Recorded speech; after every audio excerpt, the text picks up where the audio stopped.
in the building. I'm here. What's going on, everybody? What is going on? Welcome. Been a minute, but I'm here. Welcome to the Big Time Show. What is going on tonight? What's going on? I'm here. I know it's been a minute, according at least to my schedule. It's been a minute. I'm in the building. What's going on, everybody? It's just good to see some people who have joined. I'm not seeing the comments quite yet, But hello to everybody on YouTube. Hello to everybody on Facebook page, the Big Time Show Facebook page. Also, what's up to you that is on TikTok? What's going on? Let me go and get my everything on here. What's going on to those that are on Kick? What's going on to those that are on X and Twitter, or Twitter, whichever one you want to call it? What is going on? If y'all hear some noise, don't worry about that. I don't know what's going on. I don't want to mess up nothing because I might lose this specific camera, and I don't want to touch nothing. So if y'all hear that, then I'm sorry, but I just can't take the chance because I already started live, and I don't like to look janky. I'm just saying I don't like to look janky and ragged. I'm a noob. You know what I'm saying? I mean, I specialize in exquisiteness. That's why y'all see all this smoke and stuff when I come on. I mean, electrifying entrances. You understand? Y'all, some of y'all know what I'm talking about. I mean, that's just the way I roll. I see a lot of people on here. Yeah, it's been a minute. So let me ask y'all, since all of y'all here, do me a favor and at least share. Share it if you can. If you're on YouTube, you can share it. If you're on Facebook, you can share it. If you're on TikTok, you can share it as well.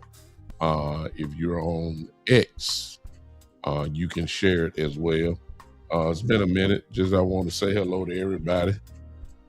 Nah, I ain't Raggedy Marlon. That's my partner over there. No, son, I mean, it's Noop land. We achieve in every field of human endeavor. You don't understand that. Let me say hello to everybody since I just acknowledged my partner Marlon. First of all, I'm talking about exquisiteness, and my camera is acting a fool. I got that motion camera, so y'all see every time I move, I got to sit still just to keep the right shot going. But you know, hey, hello to Terry. What's up, man? Jay Bryant, my brother in the house. Kels in the building. Another Divine 9 member. Peaches, I see you. Peeking in. Who is this? Isabella. What's going on? Who else? And for those that haven't spoken yet, I appreciate you. Let me go to TikTok. I can't even see that screen. Let me go look at TikTok. I'm coming, TikTok. Yeah, I come. TikTok, for those that do streaming, you need to get a TikTok page and going. I mean, it is really incredible. All right. What up, Matthew? I see you. The numbers that you do on this stuff is just unbelievable. On TikTok. I mean, I don't know how they do it, how they spread it out, but it gets spread out. Coach Calio, how you doing? Dallas Cowboy Chris, I see you, brother. Appreciate you popping in. 1900 Hood, I see you. Old school, just joined in. What's going on, man? What up, Chris? I see you, man. What's up? Chris, do I know you? On TikTok, Dallas Cowboy Chris, do I know you? Because on my screen, your picture is there, but I cannot see it real good. Forgive me for being a little old, not having 20/20 vision. I'm trying to figure out, do I know you? Do you live in Memphis, or what part of town? Or not town, but what city do you live in? Just let me know. I just want to know if I know you or not, because I know a lot of Cowboy fans that are named Chris. Yeah. Who is this? Lucia 21 says Cowboys are making some fire moves. Fire moves are in the eye of the beholder. Some Cowboy fans will say we're making real good moves, and then You have some Cowboy fans who will say that they haven't done enough. All right. That's one thing. I appreciate you following me, Newsy 21. I hope I pronounced that right. Okay, Dallas Cowboy, could you say you're from Texas, but you live in Seattle? Man, appreciate the West Coast. I'm in the holler at the boy over here, man. It's lonely up there in Seattle, man. I know the Seahawks family, especially since they won the championship. You standing alone. Well, no, Cowboy fans everywhere. So I know it is. Nick said if the Cowboys draft good, we can go deep in the playoffs. I see you, Nick. You see what I'm saying? The Cowboy Nation is divided. But that ain't why I want to talk to y'all, because this is what I want to talk to y'all about today. I'm not disagreeing with none of you, because your opinion is not wrong, and then in some instances, your opinion, can be challenged or questioned or whatever. What I want to talk about is just the real truth be told, y'all. If you really look at what the Cowboys have done so far, they have addressed holes. They have addressed holes. It may not necessarily be with the people that you desired, but they have addressed holes, and I will give them credit this season that they did not fill the holes with bottom of the barrel people. I will give you that. We got some good football players here. We do. And for that, I will give some hope. I will give a little hope to the Cowboys. I'm not one for a lot of optimism. I've been burned by the Cowboys too many times. So, but I will say that this year, in comparison to maybe about the last, 3-4 years maybe, usually we all know, let's be honest, that when they go to free agency, they usually go to the bottom tier, and that's how they fill out their roster. They may make a trade every now and then, the George Pickens, a Quentin Williams, a Kenny Clark, which are great, obviously great moves. But usually that, they may make a trade every now and then, but usually free agency is used primarily for depth. Will y'all agree with that at least? And we're usually pretty top heavy. And once we lose maybe one guy or something, then we suffer.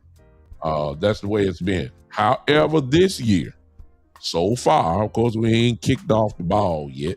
We haven't done anything yet.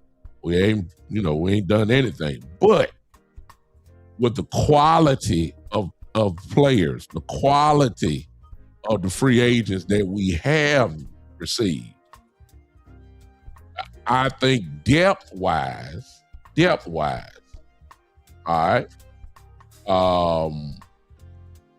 I think we're better than what we were last year, obviously. And I ain't just talking defense. I think it's obvious that we are better defensively right now. I mean, I don't have to see it. I know it. You know what I'm saying? Even if we're just going off of the coaches. God bless Coach Eberflus. I know this is going to sound real strange, but I think Christian Parker better, and he ain't even called one play. I'm just telling you the truth. I'm serious. I'm serious. I don't have to see. I'm serious. I don't. And I know that's stepping out, deep in the water from a person that has never called one play as a defensive coordinator.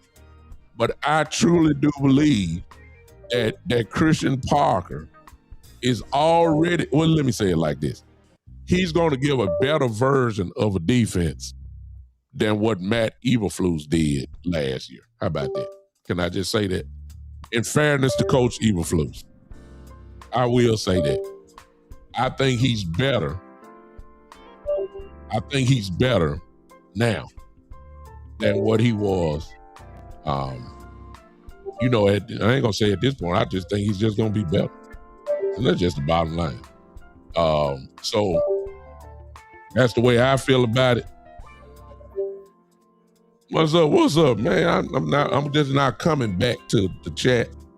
Let me pause and say what up to my brother Amp. Amp on here, Amp Sports. Daryl, what's up? Shane, what's going on, man? He say Shane said he just got home from watching my 4-year-old nephew playing T-ball. Yeah, man, I barely got a day off. My son has been just rolling. If you're on my Facebook page, my personal Facebook page, not the Big Time Show, but my name, Doug. And just let me just say this: for those that want to follow me personally, go find my name. Most of you know it by now, but Douglas Lewis Brooks Jr. Douglas Lewis Brooks Jr.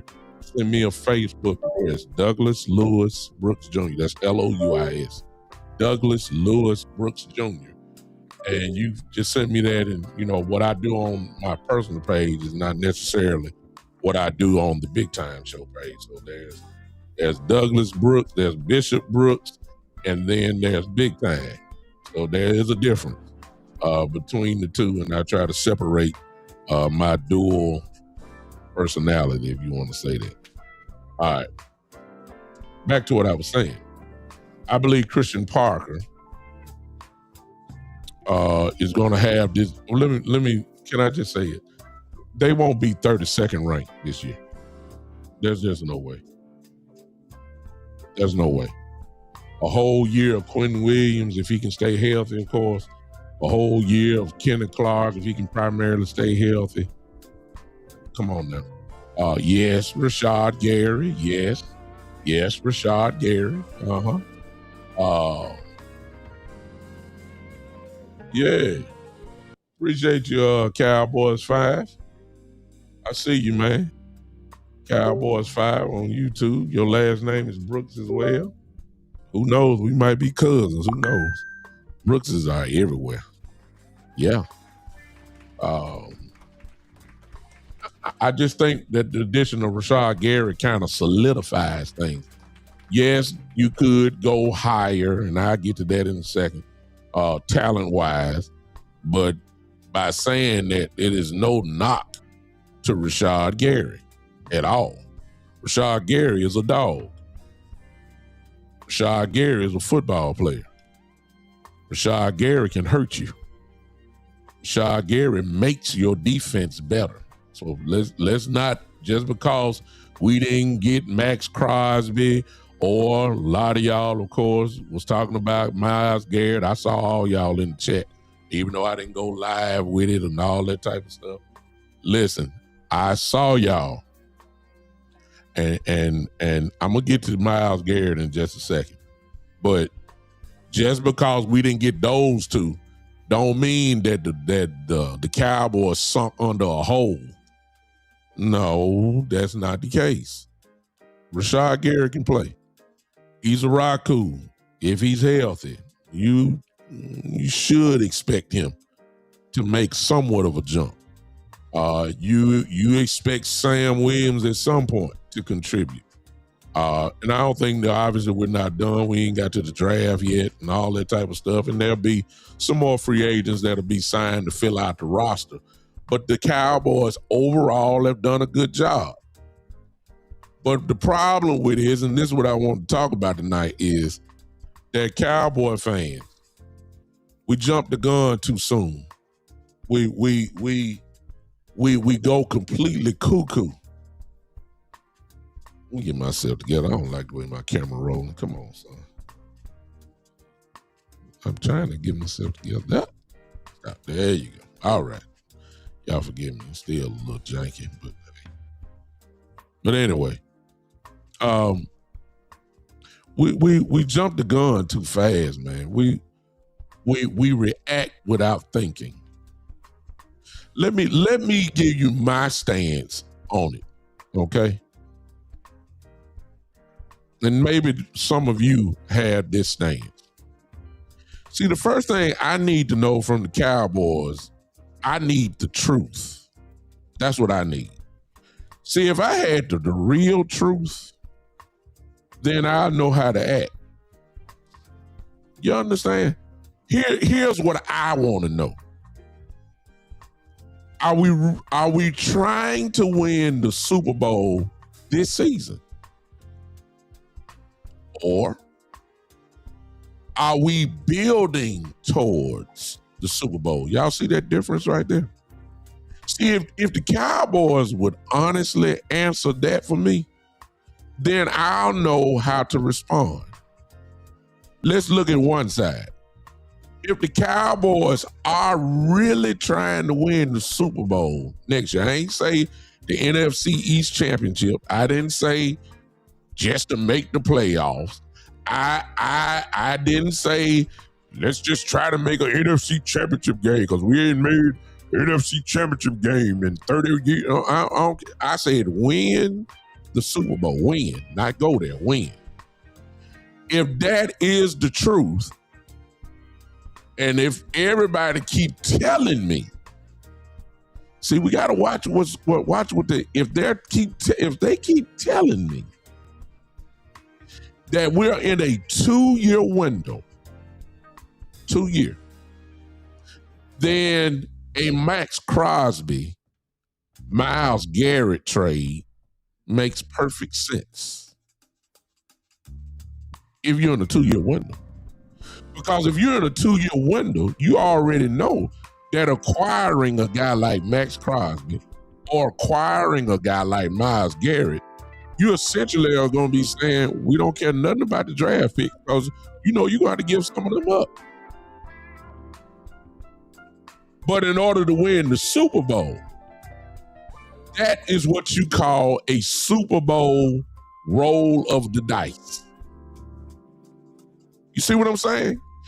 If you really, because the idea of Myles Garrett or a Max Crosby teamed up with Quentin Williams and Kenny Clark and whoever else the edge is on the other side, good Lord, you can see, you know what that's gonna do on the field. You know how dominant that can be. You talking about stopping the run. You talking about rushing the passer. You talking about making that defensive line by itself would make any linebacker good, even if they weren't that good. Listen to me. I'm just telling y'all, I know the game. Don't watch it too long. You give me a dominant defensive line, let me tell you something. It would make Sanborn look good. Y'all not hearing me. I'm telling you.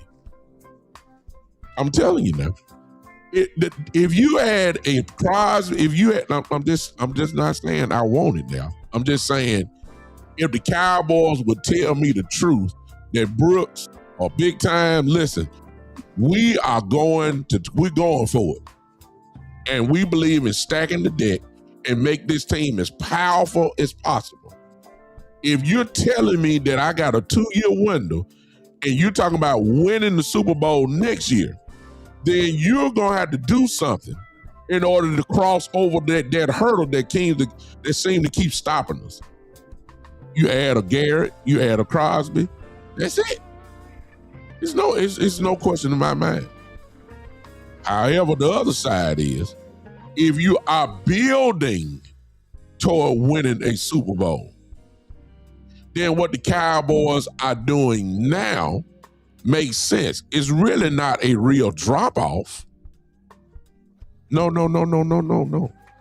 it's not a real drop-off from listen, I know this is going to sound crazy, but it's really not a gigantic drop-off from the idea of a Garrett or a Crosby on this team to what potentially is going to be Gary and maybe another pick, an edge from the draft, and make that a committee. Now, before you say we can't do it like that, Seattle just won the Super Bowl with a committee. No all big name players.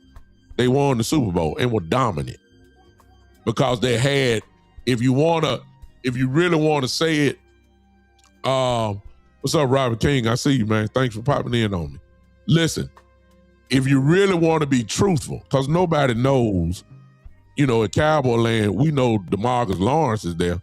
Come on now. But if you're a real, a football fan, then you know some of the other names. But really, the truth be told, a lot of people don't know one, maybe two names on Seattle's defense. No all-pros, not really a lot of Pro Bowlers. But what they did was they got a bunch of B to B+ players. Hello. And he took it all away. That's the bottom line. They had an all-world. You right, DJW. I ain't changed my background. You right. I need to get them out of there. I like that. Thank you, DJW. I'm going to come up and do background. Matter of fact, how about this? Thank you, man. See, I can adjust on the fly. You understand? I can adjust on the fly. I like what you just did, DJW. Let me change this. Let me see here. Let me see. Can I do that?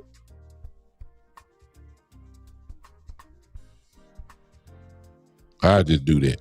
How about that? You're right, Doc. I just change it up like that. See that adjustment there? Oh, that big time something. Well, I'll tell you. Woo-wee. Hey, everybody share. Hey, hit that like button. Everybody hit that like button. I'm sorry, I didn't. Y'all see on the ticker there. If you want to contribute, $, the Big Time Show. If you do that, then of course, or if you go to if you're on YouTube, you can hit that $sign there at the bottom. Why am I doing this? Oh my God. It's following my finger. Okay, there you go. You can hit that super chat button. I will know it's a super chat and I'll stop talking and read your comment. If you patronize the show that way, the least I can do is say something. If you're building toward this, if you're building toward it, instead of saying a 2-year window, if you're telling me we want to win the Super Bowl within 4 may be too long, because I think this, if the offense does what it does, this defense don't have to be the number 1 defense in the league. It could be right at 20 or 19, and that might win it all. The way this offense is, I'm just being honest with you. It's just the truth. If the offense stays as lethal as it was last year, you don't have to have a top 10 defense. You just need the defense to make the punter punt the ball at least 3-4 times a game, at least. That's all you got to do. And get the ball back to the offense. And they scoring dang near 30. I mean, it's really not hard. Now, if you get the number 1 defense in the league, I know something. We're going to win then. Because the offense is going to do what they have to do. It's really the truth. So I'm not asking the defense to be the 85 Chicago Bears. I'm not doing that. I'm not asking them to be the Ray Lewis, Baltimore Raven defenses. I'm not saying that at all. I don't need that. I just need them to make the punter punt the ball. That's all I want. Make them punt the ball. And we can go to work then. Yeah. I hope y'all catching it. See, a lot of y'all want the defense to go from 32 to number 1 in one season. It's not going to happen. I don't believe that. Nor should you expect that. You gotta have the number 1 defense. You gotta have all of those type players. You know what I'm saying? You really do. You gotta have that. I'm trying to see something real quick on this phone here. And I don't see what I need to see. Okay. Y'all forgive me there. All right. I got to do something real quick because something is wrong. Forgive me. Those of you on TikTok, I know y'all may be saying, saying something, but I don't have your screen up real quick. I'm about to look in just a second on that. Let me look this. I got to get my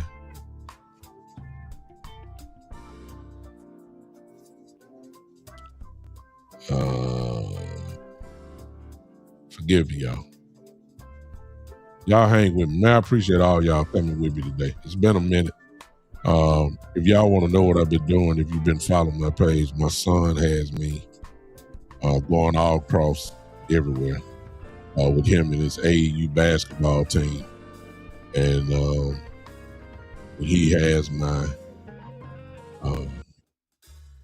time. And I'm not going to apologize for that. I love it. That's just the bottom line. All right, I'm set now. Let me come to TikTok real quick. King Locks, what's up? Okay, I see y'all. I told y'all, man, TikTok is crazy. I got 875 likes already. I mean, this is crazy. There's 41 people watching me on TikTok right now. This is crazy. What's up to all y'all over there? Thorough, Mr. Burns, what's going on? All right. So, I just need them to make the punter punt the ball. I just need the truth. And their actions are telling me that it's almost,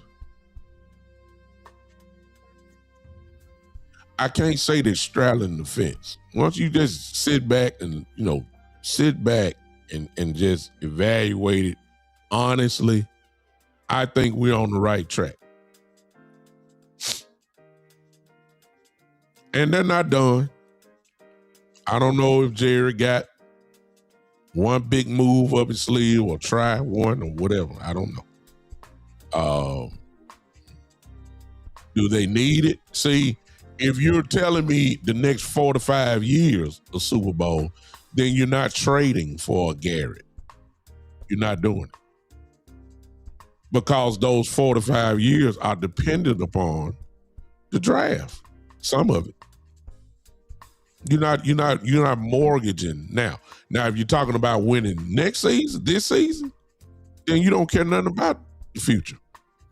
Now, we have seen teams to go that route and stack the deck and win the Super Bowl.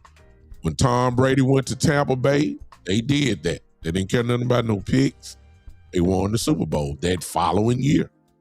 When the Rams won the Super Bowl, they mortgaged the farm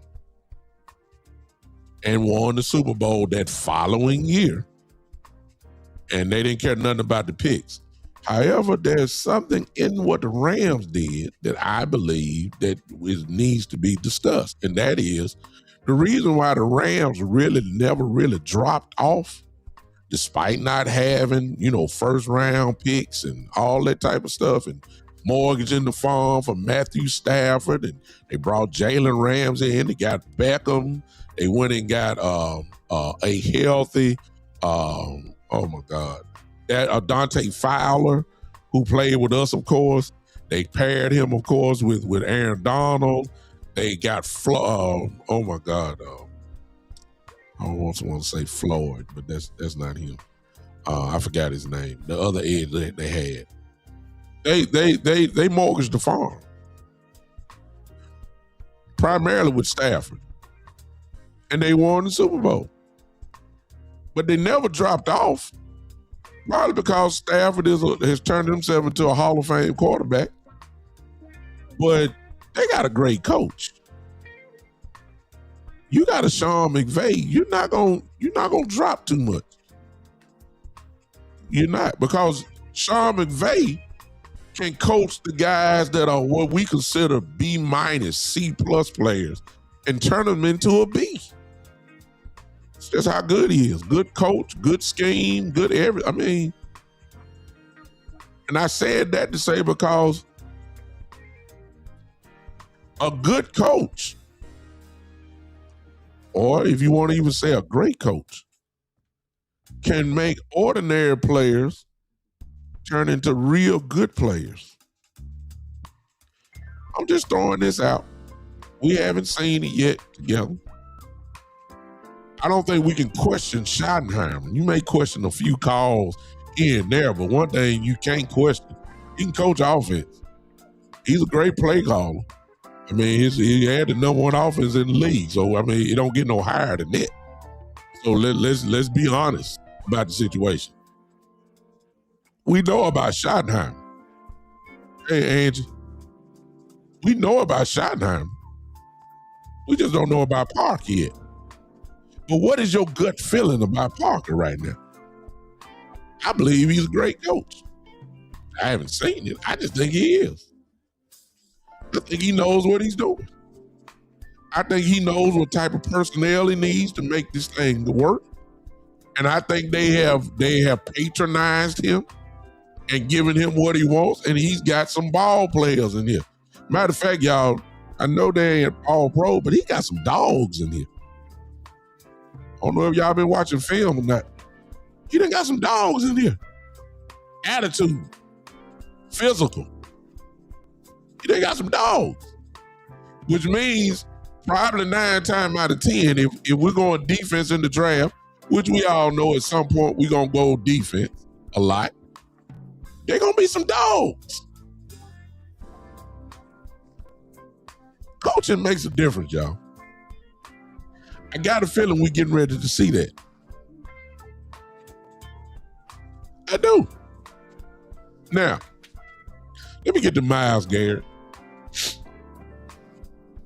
I say this. Reason why Cowboy fans, why are y'all blaming Jerry Jones for something that Jerry nor Steven didn't say? Why did Cowboy fans automatically assume that we supposed to trade for a player that the organization never said that he was going to be traded? They just confirmed that the other day. Why y'all blaming Jerry? He's not for trade right now. I know they restructured his money and he got a no trade clause. He pretty much can go wherever he want to go if the right trade opportunity came. But Cleveland hadn't said anything about trading Myles Garrett. They just said we restructured his contract. That's all they said. Why the Cowboy Nation? Bring him home, Jerry. He's ready to come home.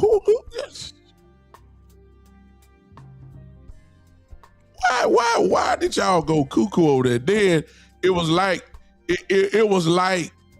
a balloon was in the air, and then y'all heard the Cleveland Browns say, we never said Myles Garrett was up for trade. Who told y'all that? And it was like a pin hit somebody's balloon. And it's like your whole world. And now y'all blame Jerry, saying you didn't get Crosby. You didn't get Myles Garrett. They didn't even pick up the phone probably. Not saying that they won't now. I'm just saying as of now. Come on now. Why are we blaming Jerry for that? Why? I just don't get it. Why are we blaming Jerry for something that he didn't even... Look, the Cowboy Nation was thinking about Myles Garrett. The front office of the Cowboys is worried about who they're going to pick up in the draft. See the difference? Cowboy Nation down there in Texas and Texas Tech and going across looking at these young edge rushers. Cowboy Nation, however, is watching all the, really, and look, I'm one of them too. I'm in the club. Really, Cowboy Nation problem was we listened to a whole bunch of content creators. I'm not blaming. It's good content. I just decided not to dwell in there because I never heard nothing from Cleveland. I heard plenty from Cowboy Nation and all the Cowboy groups I'm in and saying, go get him, Jared. Jared don't want to win and all that. Cleveland ain't even said it. Listen, we're in negotiation. We will trade. We're listening. Cleveland ain't said nothing as of now. And see, that's why my title of this thing is Relax, y'all. Somebody said it earlier in the chat. Man, let the Cowboys cook. You may not like the way they cooking, but let they cooking. See, y'all want microwave. That's why I said I just need to know the truth. Are we trying to win next year? Are we building toward it? That's all I need to know. Right now, the signs tell me that we're building toward it. We ain't that far. Just saying we're not trying to buy the Super Bowl this year, like Tampa Bay did, like the Rams did. We're not trying to buy it. We want to do it the Seattle way, and there's nothing wrong with it. There's nothing wrong with it, as long as you get the job done. Somebody say Ponze's cook what a losing season. Ponzi scheme. I need you to follow me because I don't know you. But just because you said that, I need you to subscribe to my channel and make sure you pop in on the Big Time Show every week that we play, because I'm going to remember you if you come back. Because I need to make sure you're on record when you say the Cowboys are going to cook with a losing season. Make sure you subscribe. Make sure you pop in here like you just did now. And I make sure that I know you here so you can keep up with the record. Because I ain't going nowhere. I'll be here every week, after every game. If the Lord allows me to live, I'll be right here. So I ain't going to be hard to find. I just need you to be here. I need you to subscribe. Because obviously you're not a Cowboy fan, which I invite anyway. I ain't got no problem with it. I just need you to make sure you're here when we have a winning season. That's all I want you to do. All right, appreciate that. Hope you do it. If not, is George Pickens coming back? Yeah. Yes. At least I would, if I was a betting man, I would say I put just about 90% of my money on it and say yes. Who said he's leaving? He got the franchise tag.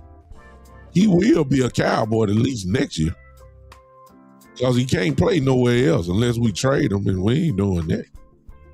We're not trading Pickens. We're gonna get one more year out of him at least. So yeah, he'll be back. He may not be there for voluntary, keyword, voluntary workout. He may not be there. You know, he might, who knows, he might hold out a day or two, or a week or so, or training camp, who knows. But he ain't gonna give up that money. He's not gonna give up all that money. We had the worst defense in the league, Ponzi scheme. Get it right now. If you're gonna tell the story, make sure you tell the whole story. We had a defense that couldn't stop a nosebleed. Ranked last in the league last year. Gave up everything. Let's just be honest now. It wasn't the offense, because it's not. The offense was scoring 30, but you already knew it. The offense was scoring 29, 30 points. Stop it. You know what the defense was doing. The defense was giving up 31 and 32 points. Can't win like that. So let's not act like the offense wasn't lethal. No. I know you're a Cowboy hater, but let's talk with knowledge and let's talk with sense here. The offense was lethal. And then let's be truthful. Okay. Exactly. But he knows that Ponzi scheme seems like he a football fan, so we ain't gotta go back and forth like that. He knows. So we ain't gotta even go through that. He knows that the defense wasn't worth a dime. And if you don't have a defense, you're not going to win. It's just the truth. And you know that. So I will give you credit. You say y'all went under 500. We did. Now that's facts. But can't say that. Cowboy 5 say the offense was helped by Brandon Aubrey. That's true. He added to the 29 something points a game. He did. Brandon Aubrey did that. That's factual. But the offense had to drive the ball to get him there. Now, I will give him credit for kicking, dang this 70-yard field goals, but let's just be truthful. A lot of everything wasn't about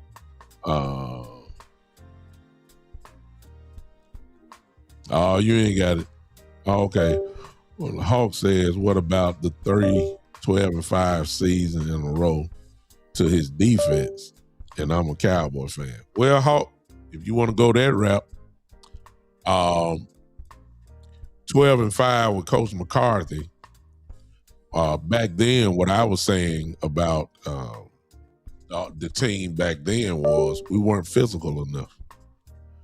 When you had Kellen Moore as your offensive coordinator and the offense was lethal then, but when it came down to a knockdown, drag-out football game, Kellen Moore pretty much approached the game from a finesse standpoint. He couldn't bang with the bangers. He couldn't bang with San Francisco. He couldn't bang with, the real bangers, a brutal football game. He couldn't do that. He wasn't physical enough. He wanted to pass the ball 35 to 40 times a game. That's why when Ezekiel Elliott and Tony Pollard would carry the ball, we would be shocked at the end of the game to see that Ezekiel Elliott only had maybe 10 to 12 carries, and Pollard only got the ball maybe about 7 to 8 times. We weren't a physical football team. Had a great line, but we weren't physical at all. So when you go against a team like San Francisco back and lose to them twice in Green Bay, you pretty much got punked. You got dominated. We couldn't stop the run. Yeah, we were 12-5, but we couldn't stop the run. Plus, when we went 12-5, if you remember, you would also remember that the Cowboys then would either blow you out or get blowed out. Now, when we went against Arizona, if y'all remember those games, got punked out physical. San Francisco, embarrassed, out physical. Philadelphia, at least one time, out physical. Teams that were bullies, we didn't do too well. It's just the truth. Y'all act like y'all forgot about that. That's why we couldn't get nowhere. We got punked. Couldn't stop nothing. Which is the same thing this year. We couldn't stop nothing. That's why we went under 500. Couldn't stop nothing. They addressed it this season, off season. I think we're going to be better. Now, Myles Garrett, to me, y'all can let that go. I know some folks are holding on to hope, thinking that the Browns are playing possum. They think that, they got their poker face on and they just waiting, trying to, throw some bait out in the water and say they're not trading him and all that type of stuff. Listen, I'm not about to get hyped over Myles Garrett. I didn't get hyped when I heard news about his restructured contract. I'm not getting hype over Myles Garrett. I didn't get hype over my Max Crosby. I would have took him without a doubt, but I wasn't getting hype over that. Because I just know that some kind of way we weren't going to get the job done. And no, I'm not saying that we should have paid the price for Max. But what I am saying, though, when you're talking about getting a guy like Max or Myles Garrett, that price has got to be paid in order to get a guy like that. You got to pay a price for guys that look like they're Hall of Fame type guys. You got to pay a Hall of Fame price. You can't get those type of guys with a discounted price. It's just not going to happen. And I always thought, because the Cowboys love to draft, that they're not going to be willing to go to the extra mile to get it done. Like Baltimore supposedly was asking for 2 first-round picks. You know, a team bid. Then I bidded the Cowboys. Cowboys weren't going to give them 2 first-round picks for Max Crosby. And now, y'all expect me to believe that the Cowboys would give up 2 first-round picks? And what's the trade scenario that the Cowboy Nation said? 3 first-round picks? Come on now. Come on now. Then if you really believe that, come on now. That's not what we do. That's Cowboy Nation, of course, that brought up that. It was all in memes and it was all on Facebook pages. What do? Myles Garrett for 3 first-round picks, 2 this year and 1 next year, and all that type of stuff. And I'm like, well, y'all drinking Kool-Aid, really? They ain't do that for Max Crosby. Come on now. You know they're not gonna do it for Garrett. Come on now. It's just common sense. Now, I would have took Garrett if they would have made a deal like that. Hey, I would have said, okay, this defense better be lethal this year. I would have said that. I would have. I mean, who wouldn't want Myles Garrett on your team? Come on now. I ain't saying I wouldn't accept it. I'm just saying this is just not the way the Cowboys operate. Listen, if I would say Philadelphia traded for Myles Garrett, you wouldn't be surprised, because you know that's how Philadelphia rolls. If I said the Kansas City Chiefs some kind of way got Myles Garrett on their team, you wouldn't be surprised at all. You wouldn't be. You wouldn't be. Because you know that's how their organization rolls. If the Rams got Myles Garrett, you wouldn't be surprised. Because you done watched enough football, you done watched enough of the Rams, and you know how the Rams love to stack the deck.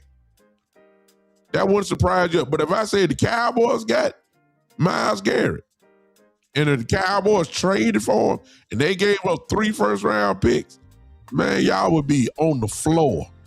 Because y'all know that's not how we roll. Y'all know that. So I'm not the one that's going to get hype about it. If you looking for splash from the Cowboys, let me tell you what it's going to be. It's going to be what it always has been. They're going to make their splash in the draft. That's where your sexy going to come from. They giving you good nuts and bolts in free agency this year. Real good, solid moves. That's what they giving you right now. Solid moves in free agency. They've done that. I give them full credit for that. But the sexy is going to come from the draft. You looking for the big names? Look for them big names that's in the draft. This is what the Cowboys always have done. Really, it's the same blueprint. It really is.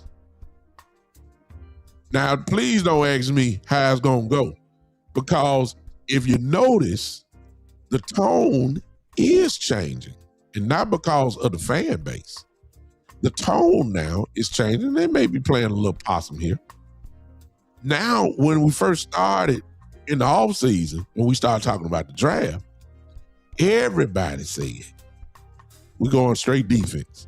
We're going straight defense. Now, the tone is slightly changing, because there's a good possibility that all the people that the Cowboys want, or at least what the fan base want, now you're hearing the terms, what if it's a wipeout at 12? I mean, what if your linebackers gone? What if the edges are gone? What if the cornerbacks are gone? And you're just sitting there. Now what you're hearing Brian Schottenheimer say is, we're going to take the best player available, even if that means offense. We kind of had the same dilemma last year, y'all. When nobody, y'all can remember, some of y'all got mad when we picked Tyler Booker. Y'all remember that? Because we didn't get a weapon, remember?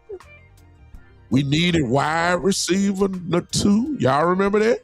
Everybody was talking about Ted McMillan and Matthew Golden. Y'all remember that? And then they can walk right up there and they going to say, with the whatever pick we had, we're picking Tyler Booker, offensive lineman from Alabama. And some of y'all lost y'all mind.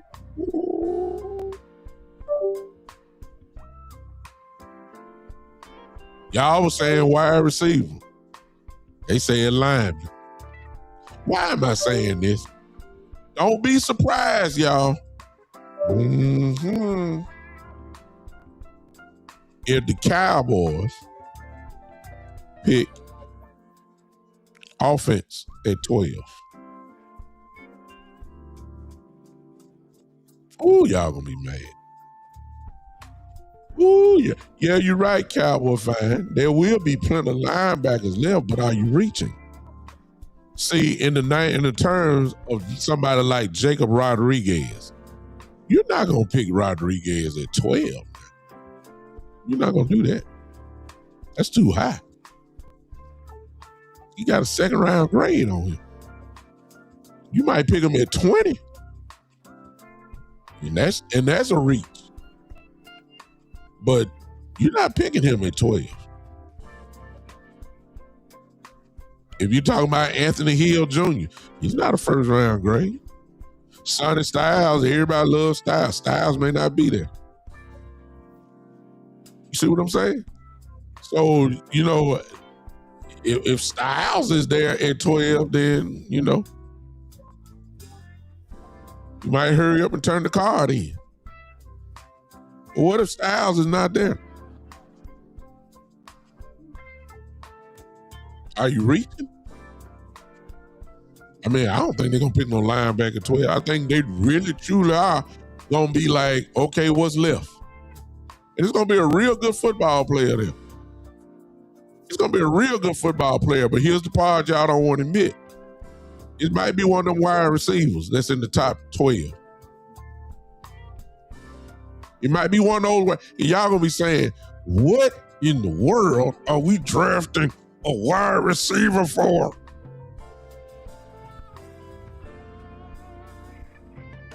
Y'all gonna be mad. Y'all gonna be mad. Y'all, look, I'm telling y'all gonna be mad. I'm talking about just fire hot. If the Cowboys walk up there and pick one of them receivers, Carnell Tate, Lemon, or the other guy, listen, y'all gonna be mad. Ooh, I can see it now. Y'all gonna be hot. But the Cowboys may be in a position where they might be saying, look, we can take best player available. So what, and I don't think he would be here, but what if Jeremiah Love is there at 12? I don't think he'll be there. But what if he is? He obviously would be the top ranked player on the board, everybody's board by that time. You don't think that having a Jeremiah Love on this team would help? You just took your offense to another level. If you get a Jeremiah Love on this team, I know we just signed Mr. Williams. I understand that. But wouldn't that running game be even better with Williams and Jeremiah Love? Think about it. You wouldn't even be, I wouldn't be mad at all. Hello. Because if he's scoring 29 points a game, you give me another weapon for Dak and Jeremiah Love on this offense, I'm saying we going to average 31 points a game now. But you can't stop all this. It's called strengthening your strength. Okay, let's just play. Let me keep playing. Ladies and gentlemen, I don't know if you watch film, but what if you get Sadiq, the tight end from Oregon, and y'all seen him? You don't think that wouldn't make this offense even better? Forget Jake Ferguson. Jake Ferguson could be tight end too. You can't run a 4-3. as a tight end. He can catch balls down the field. He can line up as a receiver. Hello. He run 4.3. He's an animal in blocking. He blocks people. He hits people. He's a complete tight end. I ain't talking about like Kyle Pitts. Kyle more of a finesse tight end, if you ask me. This dude is the truth. You don't think that giving that to Dak won't make this offense even better? I wouldn't be mad at all. Y'all can say what y'all want to say. I don't care. I wouldn't be mad at all if they picked that kid at 12. I wouldn't be. I wouldn't be. What if the Cowboys do what they usually do? I'm just throwing this out here, even though I doubt he'll be there, but I'm just playing right now. What if the kid from Miami is there, the offensive tackle? Huh? Y'all know what I'm talking about. What if he there? Maluga, whatever his name is, I forget. What if he's there? He obviously would be the top-ranked player on the board. What if he's there? You don't think that would, listen, crazy may sound, you draft him. I know he's a rookie, but if you watch tape on him, you already know that's an animal. He's a legit dog, a legit headhunter, a guy that is a mauler, a guy that will knock your head off. Y'all didn't want Terrence Steele. I mean, I'm just saying, what if you get him? You don't think that wouldn't make the offense better? Y'all better wake up. I got a feeling some folk may be disappointed now. I'm telling you, because if the Cowboys go, instead of reaching and go with best player, it is a very good chance that they're going to be picking offense at 12.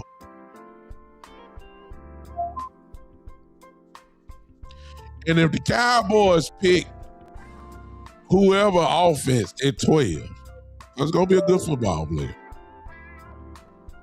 And you give me a defensive player at 20. Wouldn't that be pretty good? It wouldn't be bad. No. See, y'all don't want to tell the truth. I'm just telling you. I'm just being realistic. Yeah, Joe. See, now you understand it's called insurance. If you draft a wide receiver at 12, yeah, you can kind of see the handwriting on the wall as far as George Pickens goes. I mean, I wouldn't, I want George to be here. But you got to use common sense. Cowboys may be looking toward the future and taking care of the present at the same time. Just telling y'all. The Cowboys are going to make their splash in the draft like they always have. And because they got high picks, 12, and then especially when they got 2 picks in the first round, listen, they're going to make their splash in the draft. You want the sexy name players, it's going to come from the draft. There's one more piece, though, that we done stopped talking about that I think is very interesting. 2 things. Let me throw this up to you. Please don't ever forget that the Dallas Cowboys kind of hold a roster spot for a player from the XFL. We do it every year. We do it every year. We do it every year.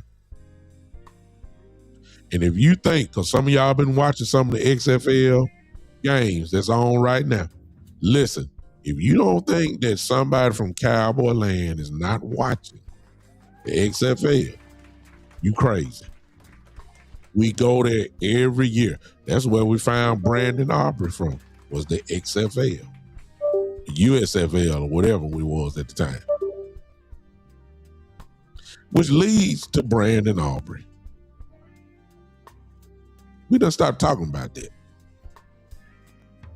And the reason why it need to be brought up again is if Brandon Aubrey and his agent are trying to break the bank or reset the market, please remember that the Dallas Cowboys have a second round tender on him, which means that if a team offers him a contract and the Cowboys decide not to match it, that means Brandon Aubrey will go to another team and the Cowboys will receive in this draft a second round pick, in which we do not have one. Now, as much as y'all know that the Cowboys love the draft, if you don't think that the Cowboys don't want to get back into that second round, you crazy. If you don't think that the Cowboys would not love to have 2 picks in the first round, a pick in the second round, and then they got a third round pick for Olsen. If you don't think the Cowboys will want to have 4 of the top 100 players in this draft on their team, you're crazy. And the only way you're going to get that is unless Brandon Aubrey is on another team. So it's going to be very, very, very interesting to keep our eye on the Brandon Aubrey soap opera. Because I believe the Cowboys are looking at, it's some kid, I watched the game last week. Guess what? It's some kid in the XFL that just kicked a 62-yard field goal.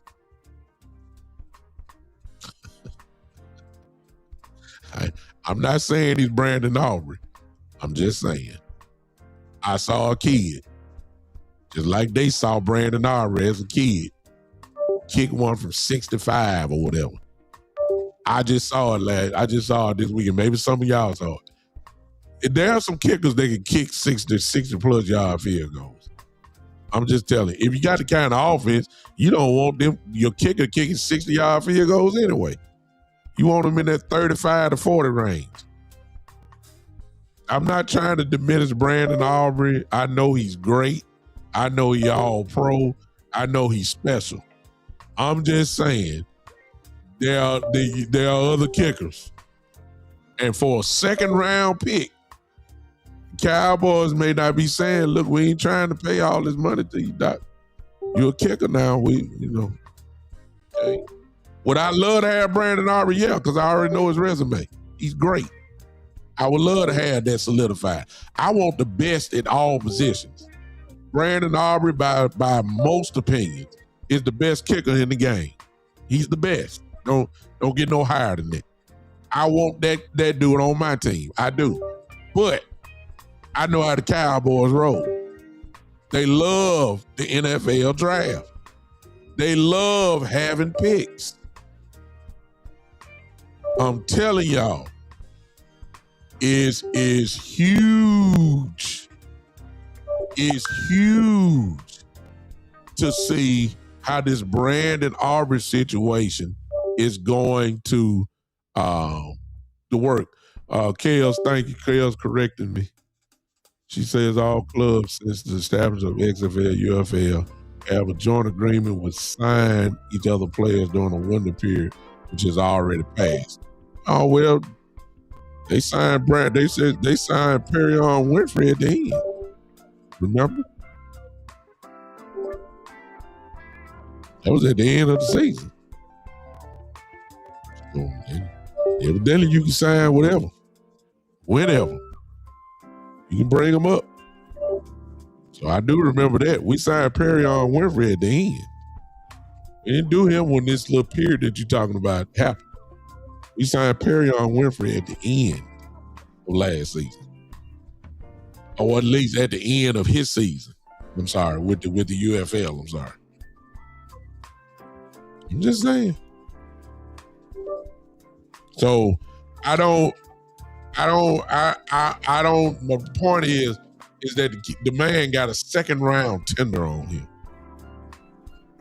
And I'm not quite sure the Cowboys want to make him the highest paid kicker in the league. I don't know that for sure. I'm just saying.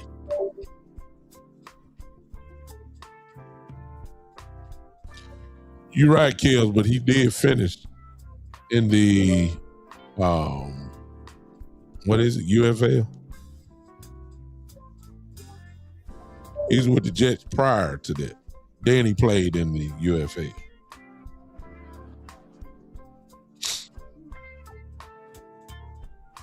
And the point is that he was not signed during this period that you're talking about.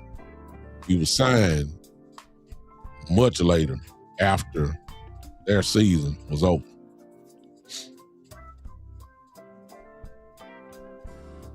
Brandon Aubrey thing is going to be interesting. I hate to say, I don't want to see him go, but I think it's going to be real interesting.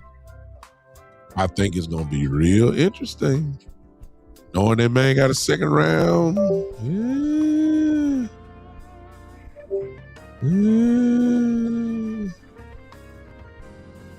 That's true. Yeah. When the season is over with. That's why I said he got signed after. Not during. I mean, I know that. Can't do that. The rules say that. Got him after, though. Oh, thanks for that, Marlon. I think the Brandon Aubrey thing is interesting just because of that second round pick, man. Ooh. Matter of fact, let me just find out now. Because see, y'all, we talking about Perrion. Well, I don't care nothing about Perrion right now. I want to know, do y'all want that second round pick? Put a yes or no. Do y'all want to make Brandon Aubrey the highest paid kicker in NFL history? Because he's going to reset the market. He is. He should. He's the best. Whether that's by $1 or $5 million, it makes no difference. He should be the highest paid kicker in the league. He earned it. But I don't know if the Cowboys going to pay it. Do y'all want that second round pick? What about y'all on TikTok? I just want to see if y'all thinking the way I'm looking, the way I'm thinking. Do y'all want the second round pick? Or do y'all say, no, sign Aubrey. Bring Aubrey back. Bring Aubrey back. I know some of you, I know it's real because you want the best on your team, and I get that. Man. The thought of having 4 picks of the top 100 picks. Ooh, the Cowboys can do some serious damage there, couldn't they? Who says they got to pick? Who says they have to pick in the second round, even though I know they would? Who says they got to keep number 20? They could trade that 20 pick and get 2 picks in the second round.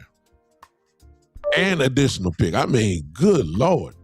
Can you imagine if we had that second round pick? The damage that the Cowboys could do. It would change the whole draft strategy. Even if you just pick straight up. 2 first round picks, 1 second round pick, 1 third round pick. If you just did that, you cool. But what if the Cowboys had 2 first round picks, second round pick, third round pick, and they say, okay, we're willing to trade 20. And I can get 2 picks in the second round. And maybe even get another pick in the 4th round. I'm trying to tell y'all, man. This Aubrey thing, to me, now this is just me. Cowboys may probably made up their mind what they're going to do. They may have already made up their mind they want Aubrey that bad, they're going to match anything. Who knows? No. But man, woo-wee. The options are very interesting. Wouldn't you agree? Y'all ain't saying nothing to me on that. Y'all want Aubrey? Or do y'all want that second round pick? I mean, the Cowboys know how important he is because, look, they put a second round pick on him. Okay. Really? Oh, they know how important he is. They know. They know. They know. You rarely see a second round tender on a kicker. You don't see that. You don't see it. But for the Cowboys to do that, they're going to make a team pay the price if they got to let them go. Joe says, thank you, Joe. I finally got somebody in. Joe says, I want Aubrey. Okay, you don't want the second round pick? Okay.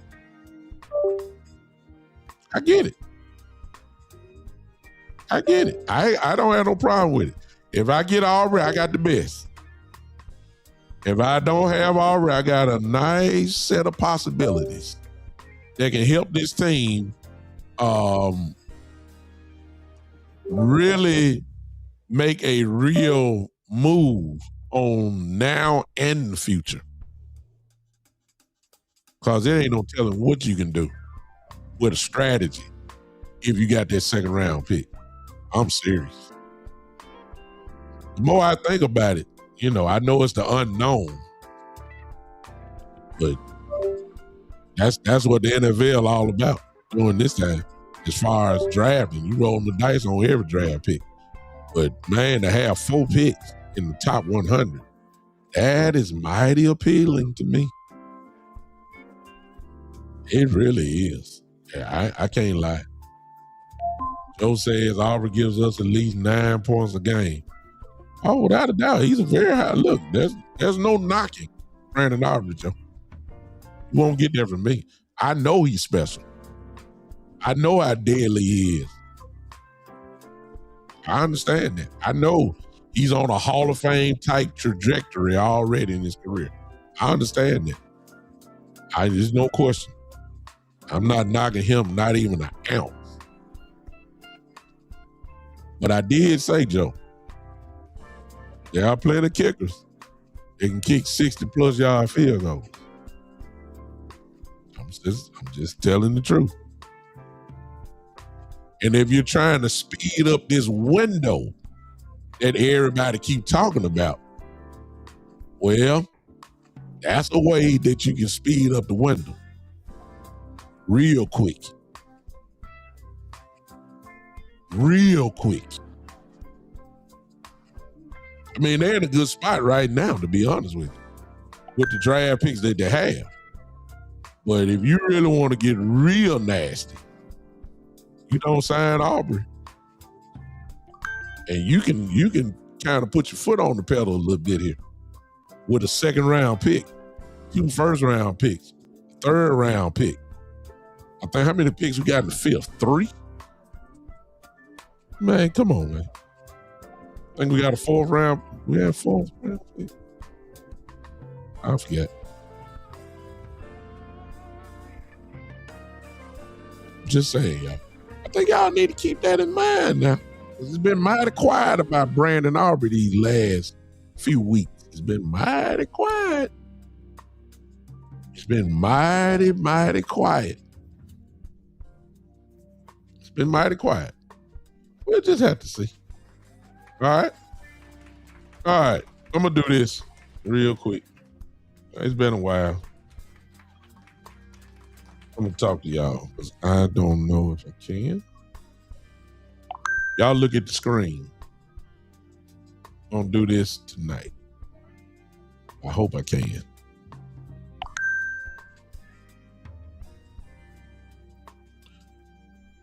Call-in line is right there. Y'all call in now. Y'all call in now. It's been fun. I'm enjoying myself. Thank you, Kales. Kales said, oh, there it is. 2 first round picks. 3rd round. 4th round. 5th round. 2. We got 3 5th rounds. And a 7th round. Ain't that something? Ain't that something, y'all?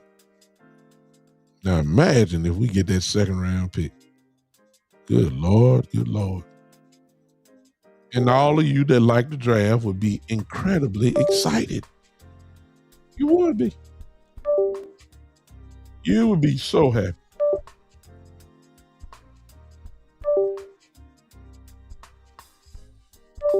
All right, the call-in line is open. If somebody's calling, I'm looking.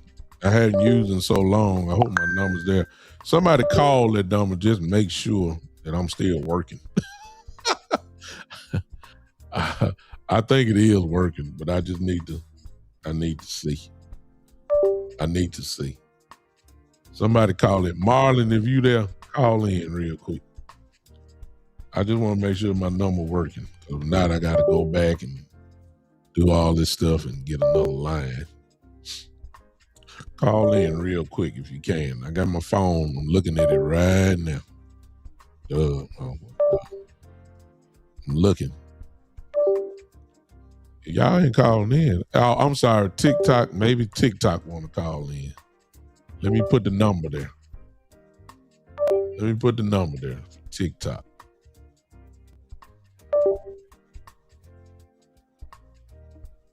What is it? 6853.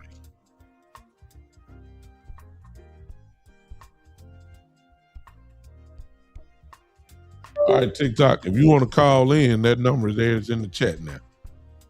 901-654-6853. 901-654. Okay. I think I see it. Call from. They put the number there. TikTok. To accept, press late. 1. To send a voicemail, press 2. Okay. Call from. I got somebody on the end. 2 people calling at the same time. Who am I talking to? This is Cowboy Marlon. I was just making sure your line was working. I think you can. Listen, I need somebody to help me real quick. If you can hear Marlon talking, just say, yes, I hear him. Kel says, Kel, you must have called at the same time that Marlon called in. If you can hear Marlon say something, or just ask a question, because I know you got something to say. I always got something to say. Yeah. Kel's right. Kel's is ringing, but Marlon had called in at the same time, obviously. Let me know. You could take her call. I wanted to make sure that your line was working. I heard you wanting someone to check. No. Mic check. Let me know if in the chat. Can y'all hear Marlon? I need to know that. Y'all need to help your boy out real quick. Go ahead and ask your question, though, Marlon. I know you got something to say. Well, I sent a message to you. I'm not sure if you saw it come across, because I was watching on Facebook, but then I switched over to YouTube so I could look at it on my TV. So anyway, I thought at the time, and I don't disagree with the Cowboys' move to restructure still, but I don't know why we had to do that right then and there. All right, so you could have saved at the time, if I'm not mistaken, the Cowboys could have saved $13 million by cutting Steele after June the 1st. Is that right? Yes. Okay. I don't mind restructuring them, and I'm glad we solidified that so you can go into the draft and don't worry about it. But my question is this: why not wait until the draft? All right, so if you're on the clock at 12, and let's say I don't believe it, I would say I'm 90% sure that CC Mwaga won't be there. Okay. Well, what if he is? All right. Now that you've given Terrence Steele more guaranteed money, are you just going to move on and cut him anyway, even though you gave him new money? Or would you have preferred? You see what I'm saying? There wasn't any reason. Like, you could have just waited until the draft, just like you did with Pickens last year. They waited to see if they could get the receiver. McMillan wasn't there. Then they doubled back around because they knew he was available. Why not do that same deal with Steele after the draft? Yeah. And you may be jumping the gun. I'm saying you're right. But that scenario only works if he's there at 12. A lot of people don't have. Well, if he's not there, then if he's not there at 12, I'm not saying he would come back later that night and then do it. You could come back the next week. What I'm saying is Terrence Steele was under contract. He just was out of guaranteed money. I like to come into the draft. Like right now, I'm hearing that the Cowboys have some deals that they can do. I would just tell some people that are listening. The Cowboys will address off-ball linebackers. There are some things out there that they could do now, but I think the way they're handling it is the proper way to handle it. All right. So let's say you could trade your 3rd round pick to the Dolphins and you could get Brooks. Okay. I like that. But would I prefer to trade the 3rd round pick to the Dolphins to get Brooks, then you got to turn around and make him, if not the highest paid off-ball linebacker, certainly one of, because he only got 1 year left. See, I'm not going to give up a 3 and then he played 1 year and then he's gone. I would be willing to move off of the 112, the 4th round pick, but I don't think I want to give up. To me, I view 2nd and 3rd round picks as starters, okay? Okay. So I'm not going to trade the 92nd pick, let him play 1 year, and then he goes in free agency. I know there's people that's going to say, well, yeah, but if he signs somewhere else, you're going to get that pick back as a comp pick. Yeah, the next year, but I need players that can play now. By the time you get that comp pick, you only got a year or so left on Dak's deal. I'm trying to win now, or at least next year.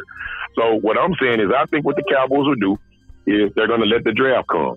If there's a guy at 12 or 20 that their grade is we can bring this guy in and he can come step right in and play right away, I think they would prefer, because that's cheaper. I mean, I understand we always criticize the Cowboys for being cheap, but let's be honest.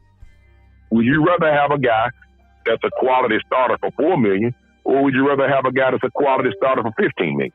If you draft a guy, then it leaves you more money if they will do the right thing to go out and spend money on other positions that you like. Linebackers position, you can get a linebacker later on. You don't even have to get a linebacker at 12 or 20. This year is stacked at linebacker. Yeah.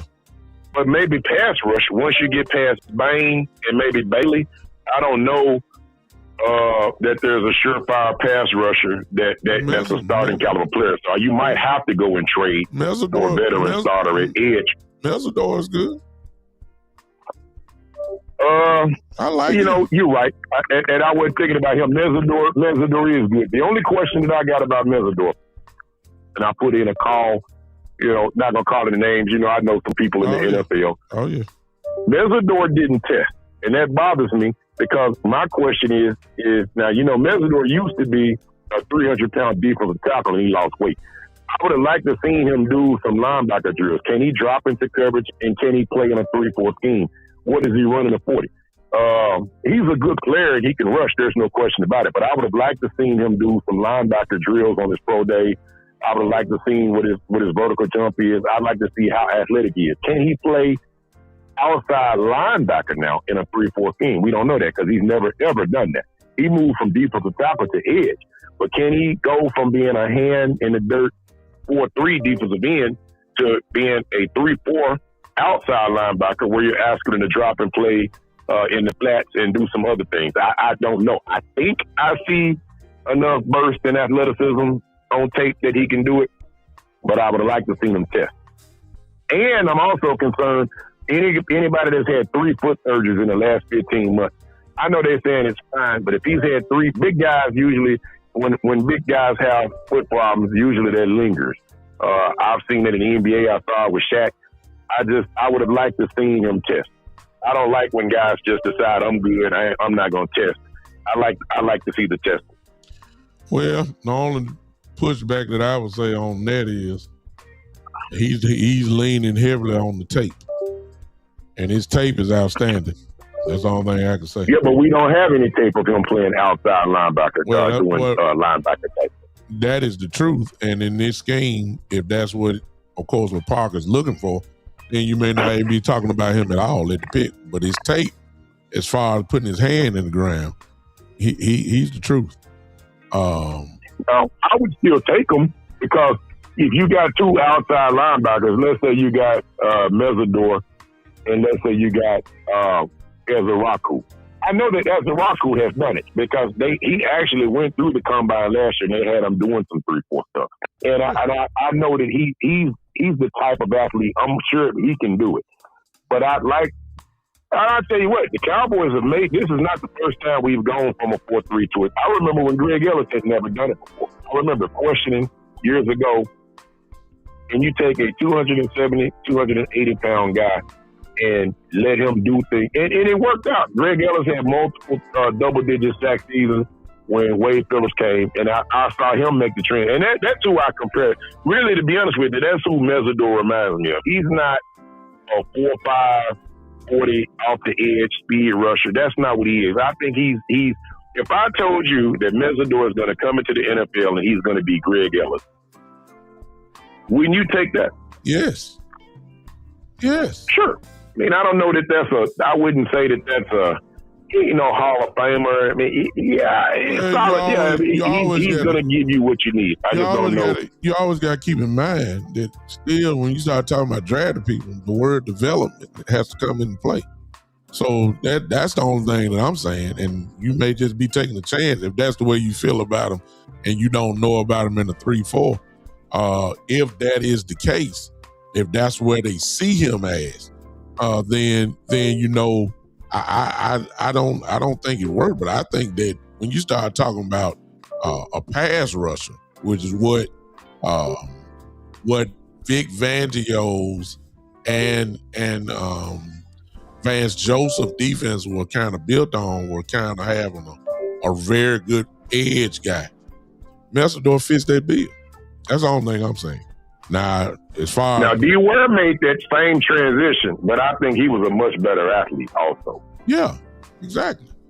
So I'm saying, but you got to have some of these guys in here that can do all that. I mean, some guys, in other words, he may just need to fit a role.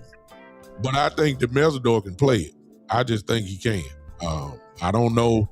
You're right. There's not much tape of him being an outside linebacker, dropping in coverage, and all that type of stuff. But as far as putting his hand in the ground, he is a problem.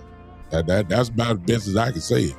And that's what double My team. final question for you at 12, would you consider moving up to get Bailey? Because I do believe Bailey can do it. I don't know that Bain can do it either. No. But I do believe Bailey can do it. No, if you're going to move up, you might as well sacrifice them picks to go get Crosby or go get Myles Garrett if you're going to move up.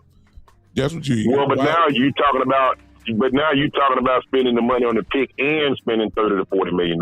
Whereas if you move up, you can restructure the player. You're just spending the pick. You're talking about both the money and the pick. One thing the Cowboys Nation did was they already dissected Myles Garrett contract, and everybody is clear on it. He can be restructured, and it's not a lot of money on the cap. It's just as simple. Cleveland will have to pay some of the money for Myles Garrett. Cowboys actually will get a break. The question is, do you want to spend all the picks and future picks on a guy like that? If you're going to move up in the draft, even for, if you're moving up to trying to go up to 12 for that guy, go on, hit the home run. Forget all that. Go on, hit the home run. If I could get Garrett, now, we're not talking about that. My presumption is that when Cleveland said he's not available, I'm taking their word for it. I don't have any reason to believe that you can do that. The question is, to be honest with you, now that I'm thinking about it, I'm trying to look up in the sky. Like, first of all, where is Bailey projected to go? Is he top 4, top 5? Because you're going to pay He's all over the place. I've seen Bailey anywhere. I've seen Bailey anywhere from 2 to 10. And actually, I'm glad I see this. I'm glad I see this. Because Kales just said exactly what I was thinking. Like, if you're moving from 12 to 5, you may not even have enough to move up. Seriously. I don't think that 12 and 20 would probably be enough to move in the top 5. And I'm talking about. I wouldn't look at it that way. I'm talking about the draft chart now. That's what I'm talking about. No, I understand, but I wouldn't. I've got the draft chart in front of me. I wouldn't look at it that way. If Bailey goes in the top, let's look at it like this. They're calling it the Big Six. There are 6 blue chip defensive players available, and I would take any of them. If Bailey goes in the top 5, then that probably means either Arvell, Reese, Styles, or Downs is going to fall out of the top 5. You see what I'm saying? So I would take any of them. I use Bailey's name. But if Bailey goes in the top 5, then doesn't that? All right, we know Mendoza's going 1. So you're talking about 2, 3, 4, 5, 6, 7, and 8. You 20 should get you up to maybe 7. Okay, so what I'm saying is that the more offensive players that go in the top 7, then that's going to push some of those top 6 defensive players out of the top 7. I'll take any of them. It doesn't matter who it is. I said Bailey, but if Bain fell to 8, I'd take that. I'm simply saying that there are more, mentioning what I said earlier, there are more linebackers. I can wait for, we need linebacker, we need edge. So if you got linebacker and edge, we ready to play football. I'm simply saying that I can wait and take Golday or whoever, the boy from Missouri, Trotter, whoever it is available, you can get a linebacker, an off-ball linebacker later.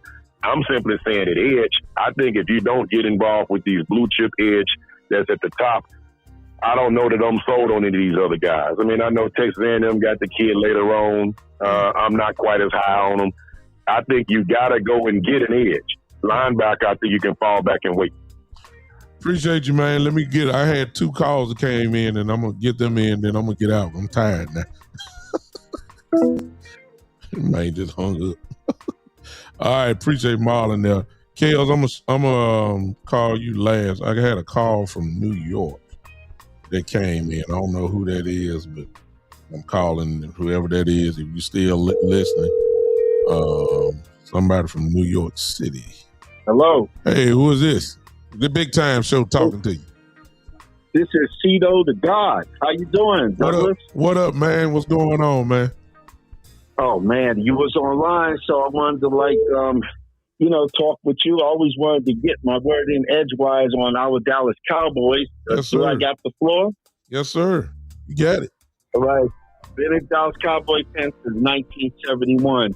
I'm looking at this current draft because I'm annoyed with them a little bit. We could have had that linebacker from Philly. I forgot his name like that. We could have had him. You talking about N'Kobe Dean? Yeah, we could have had him. Just another 500 to 1 million. We could have had him. We could have had the other guy too that was from Jacksonville. We what's his name? Tayron, whatever his name is. We could have had him too. I don't understand it. Like, how come we didn't up the ante up more? Said, listen, whatever they're giving you, we give you more. They hit us up, we go, okay. He giving you 14, we'll give you 15. Other guy, he giving you 20, we'll give you 21. That's all they had to do, and we would be straight at linebacker. Now, we gotta fish for a linebacker in the draft. And I'll be honest with you. This is my blueprint for this draft. Okay. I want to move down. If we get wiped out, I want to move down from 12 to 15 or 12 to 16. Okay. All right? Okay. Get a second round or third round pick. So that's one. Next thing, when that pick comes, if that running back is their love, man, I'm taking him. I'm sorry. Because that's going to help our defense because he is going to run the ball down their throats to have him and Williams. Yeah. Just think about how Detroit's running game was. Our running game will be even better than that. And with better wideouts. Okay. Now I move down, and then I see there's a linebacker there or a corner, so I'm going to grab one or the other. Okay. Now 20th pick. People are coming up now. Pittsburgh might be coming up trying to get that Ty Simpson quarterback. True. All right. All right. So I'll move down some more. Okay. I'll move down and accumulate another third round pick. Or a second round pick if I'm moving down like 6 to 8 slots. Okay. Right? So now I move down. I still got both of my number 1 picks. And now next day, second day, I got second round pick. I got 2 third round picks. I got the 4th round pick and 3 fifth round picks. Now I could grab some edges because we heavy on edges in this draft. Now I could grab some linebackers and I could grab a nickel safety because it's heavy on that. This draft is built for us, but we got to grab numbers. We should be drafting about 12 to 14 of these college players. And the positions that we want is what's heavy this year. We can't just get 2 players and go, okay, we straight. We can't do that. Another thing, if Pickens doesn't want to take 32 to 34 million per year in a 4-year contract, then let's trade him because we can get more for him than what Waddle. He's better than Waddle. Waddle got, what did they get for Waddle? A first, a third, and a 4th? Are you kidding me? And then next year's third?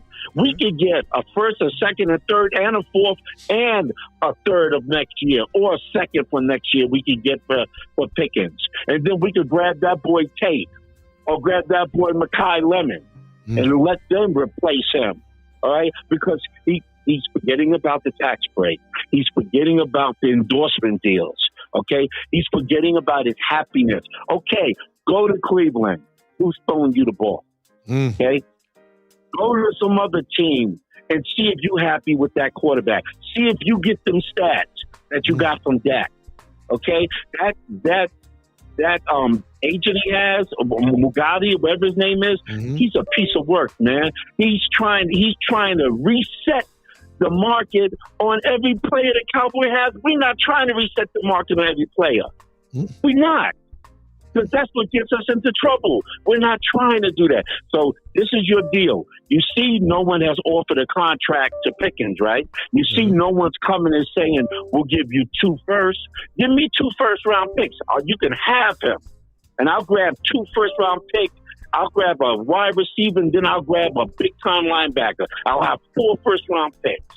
So I know I'm very passionate about this, but I just had to get it out of my system because, I don't want to reset the market. He ain't getting no 40. He ain't getting that. He's better than Metcalf, okay, but he ain't better than those other guys underneath him. He's not. Okay, and he's not as consistent as CeeDee Lamb. He's more talented, but I want consistency in my wideouts. Okay, so take the 34 Pickens, stay home, get the tax break, get the endorsement deals, be happy. Okay, you already said you like Dak. You like, you got your boy and Lamb there. You got everything you want, and you still think you're going to get 40? You're not getting 40 from the Dallas Cowboys, son. Take that 32 or 34 and be happy. Wow, that's my stance, man. I appreciate your call, man, and thank you for hanging with your boy here on the Big Time Show. Make sure this is not your last ride, man. Okay. Oh, never, man. I love your show, man. Do that phone thing again, man, because I like to chime in, okay? I appreciate you, man. Thanks for calling. All right. Have a good night, brother. All right. I'm about to call Kales, and we're going to shut it down once I call her. I've been on for a while. I'm tired. I've been up since 4:45 this morning. I am tired. Let me call Kales real quick and see what she gonna say. She will correct everything. All right. Have a good night, brother. All right. Hello. What up? What up? What up? What up? What up? What up? I hope Mr. NY is still on. No, he's not on. He hung up actually when I just called. No. Oh, you talking about on the show? I got you. Yeah. On the show. Yeah. You probably. I'm gonna work backwards. Okay. How you doing? I'm good. How you doing, girl? I'm doing good. How you holding on over there? How you holding on in DC up there? It's pretty good. It was a relatively warm day, but we have bipolar weather. Oh yeah. Talk to me. Okay. So, I listened to your last 2 calls, so I'm working backwards. For your caller that was from NY, I'm sorry I didn't get your name. Uh-huh. But as far as N'Kobe Dean, he was on the Cowboys draft card, everything. But his draft stock declined because of an injury, his pectoral injury, and he decided to opt out against the surgery to repair it. Dean was a day 1, day 2 draft prospect, but by the injury, his draft stock declined. Mm-hmm. So that was throughout the whole draft during that 2020 season. As far as day P3, I don't know. I'm gonna put out there like this. I am your meal ticket to what goes on in Cowboys organization because I have very good connect within the Dallas Cowboys organization. Mm-hmm. Big time. You want to drop who I know? Yeah, she's the one and only Will McClay. phone numbers, dinners and everything else. So she kind of knows. She got a lot of intel. That's what they call her, Kels with the intel. She has the she's in the building. Let's just put it that way. So I'm in the DC area.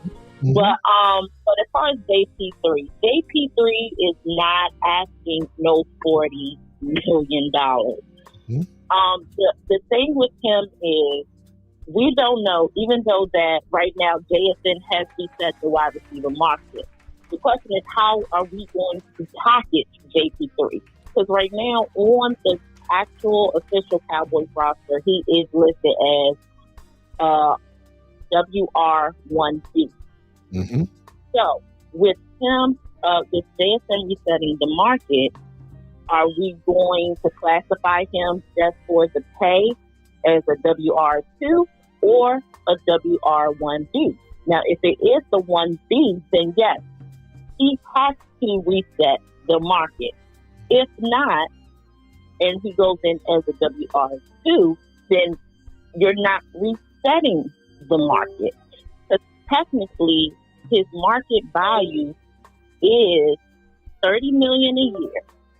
And if you're offering him a 3-4-year contract deal, you're talking about anywhere between $120 to $122 million during this duration.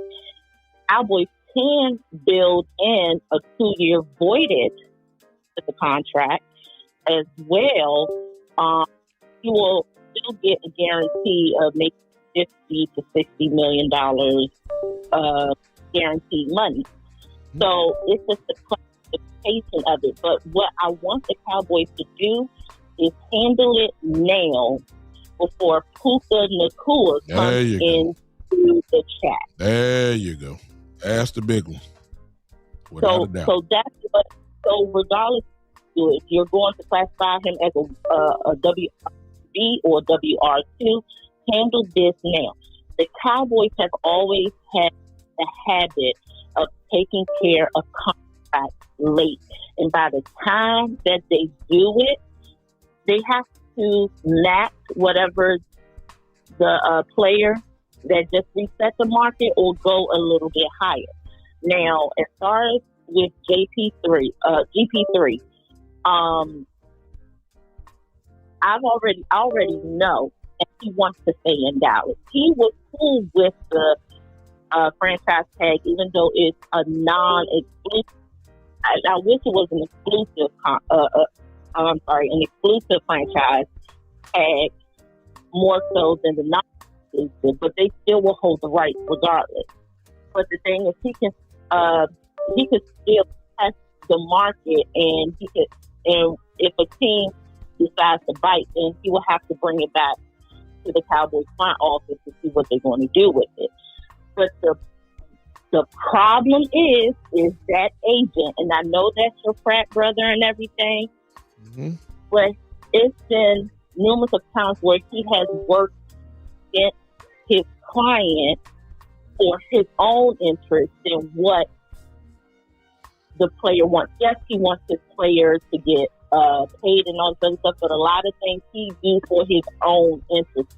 That's why T. Higgins fired him, and some other athletes has fired him as a client.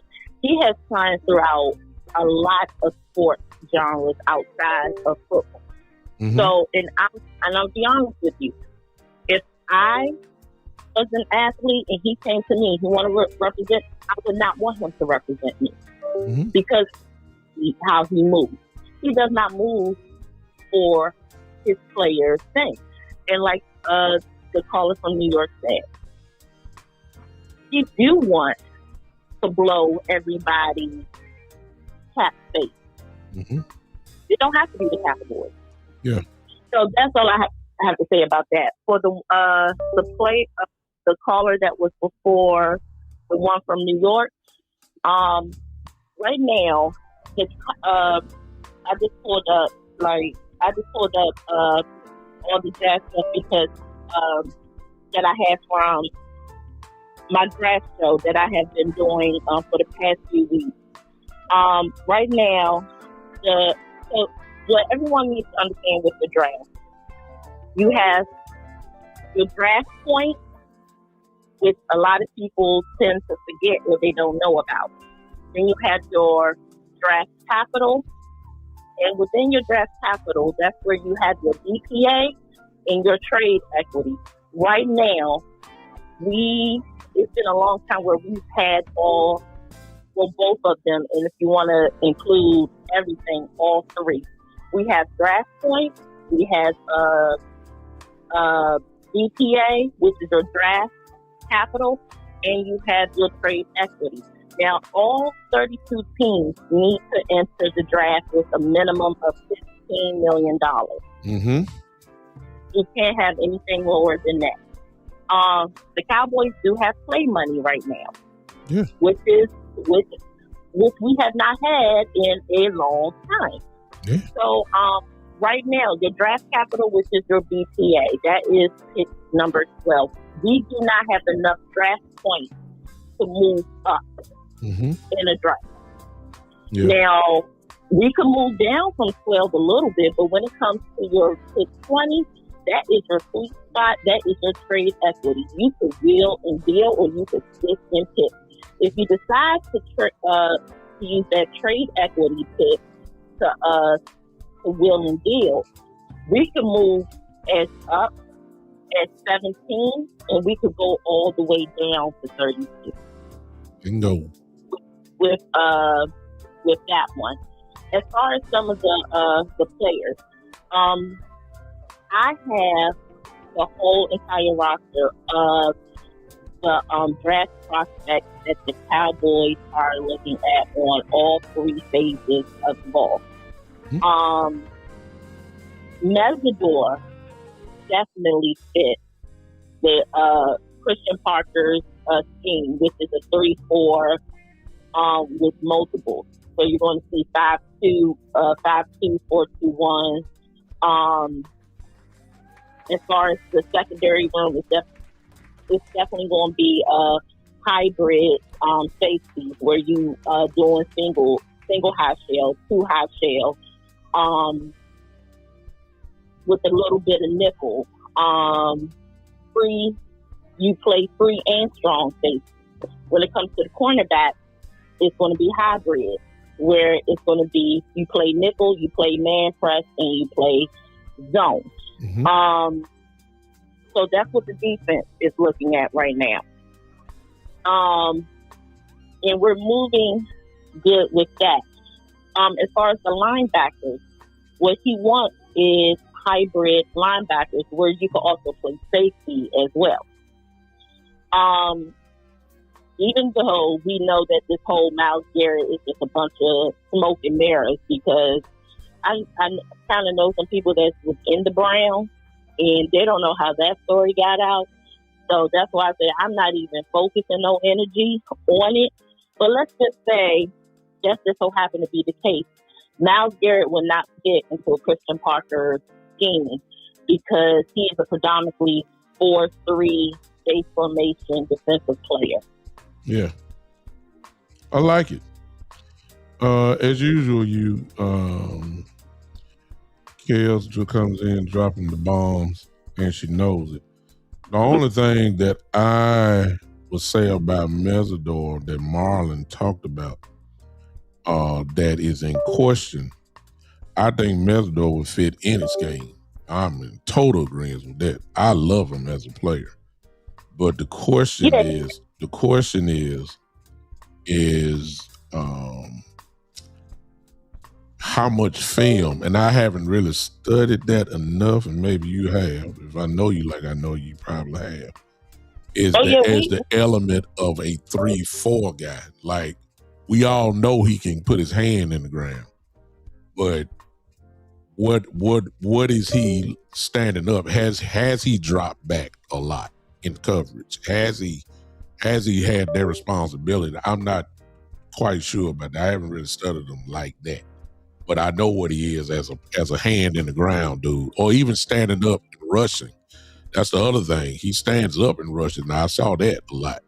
But as far as coverage goes, that's the question that I think that if we are playing a legitimate 3-4, then that responsibility of that edge would fall on him. And I think that's what Marlon was talking about. Don't know really if he is really versed in that situation. Not saying he can't do it, but has he done it? Is there a lot of film on that? That's really my only question about him. Yeah, he has film on him, and he just recently got off the defense last week, and that was that was the show before last, where we talked about I can't remember. There's so much going on, but he was one of the players that we did touch on, and we, of course, I had it. We had film on Hakeem Nezador. So one thing I do like about him, he gets off the block real easily. And while I'm talking to you, I'm pulling a little bit. I'm pulling up something on him too. While we're doing the same thing, and I'm reading something that's pretty good here. So he's a very highly versatile defensive end lineman, and one thing about him, he is an edge rusher. I kind of like his edge rush more than his pass rush. That's just my opinion on him. But he is a chess piece, like what we talked about. He is a chess piece lineman, and he's basically a plug and play. He's almost like David County. Like, you can put him in any system, and he will flourish and thrive.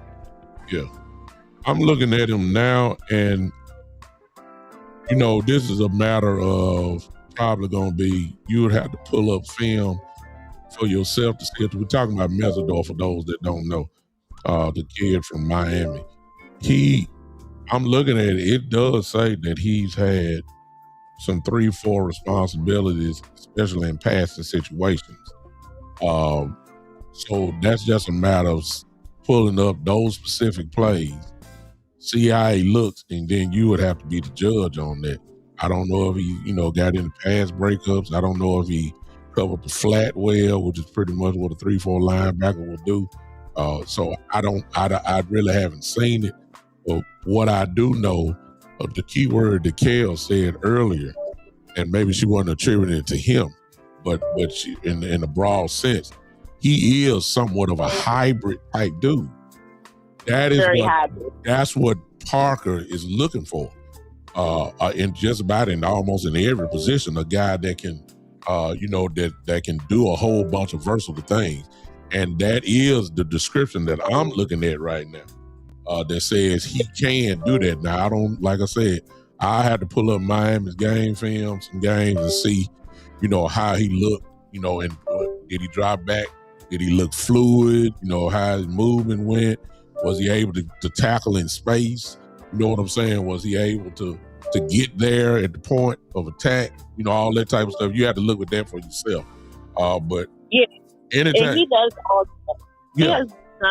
If you go to, if you're on YouTube, go to Cowboys Unifier. He will either be under the show that we did, Edges, or Tackle. No, he's under the one where we did Edges. Or if you're on Facebook, go to different groups, and you'll just have to look for those live videos that's for Edges or and Tackle. He's in one of those shows that we did.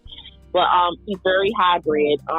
He does this thing called the swipe and rip move, which I saw love. I saw that. Yeah. I saw that. So he got a real good first step too, and he's deceptively can run you straight into your chest too, and move. Right, and one thing I can tell you that scouts look for nowadays, which is has been more prevalent. They look for eye correlation when it comes to the defense, so they can see where not only your position players are doing, which is, your running backs, your fullbacks, and your wide receivers, but they also look at the quick moves that an offensive line will make that will try to, get you off a pivot that will cause like a neutral zone infraction or a false start, any of those type of penalties. So he has very good eye correlation when it comes to that.